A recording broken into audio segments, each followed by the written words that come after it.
Matthew 26, verse 39, it reads, "Going a little farther, he fell with his face to the ground and prayed, 'My Father, if it is possible, may this cup be taken from me.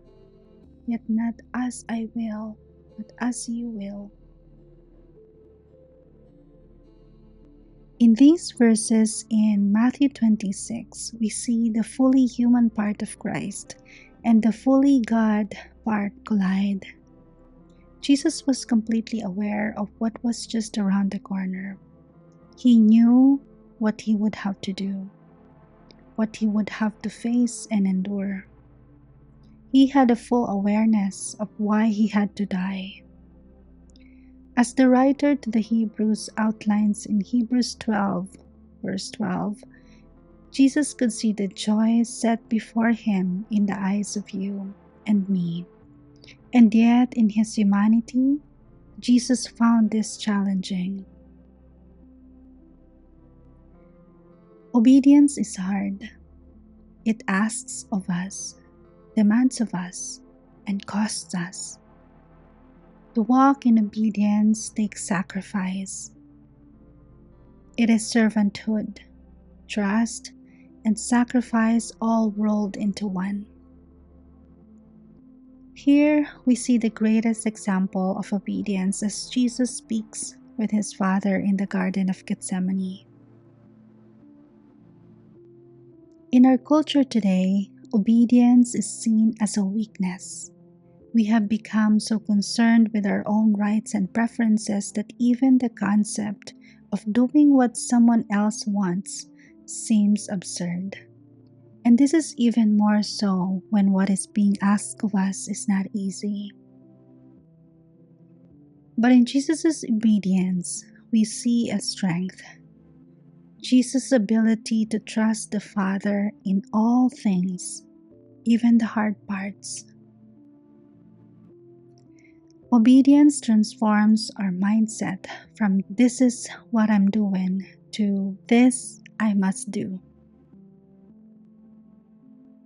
The first mentality wavers with emotions and circumstances, while the second stands firm, rooted in conviction and trust. Jesus didn't let his feelings or preferences dictate his actions. His mission remained clear: to fulfill the Father's will and secure our salvation. How often do we resist God's call when it feels uncomfortable or inconvenient?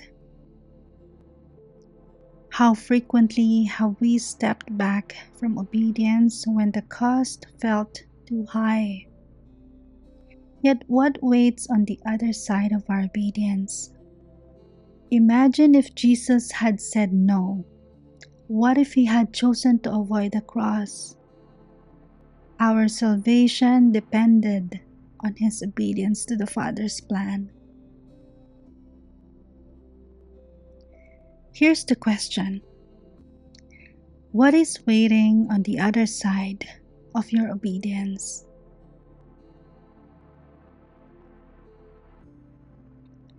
What if Jesus had said something different at that moment?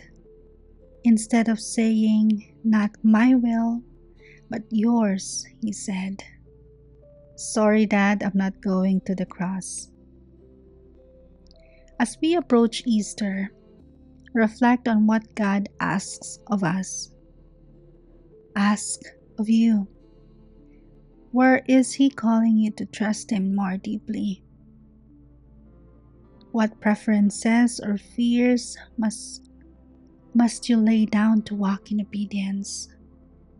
Shift your mindset to embrace what you must do for his kingdom. Someone waits on the other side of your yes today. Jesus' obedience brought eternal life to all who believe. What could your obedience unlock in your life and the lives of others? Let this week remind you of the beauty and power of saying, "Not my will, but yours.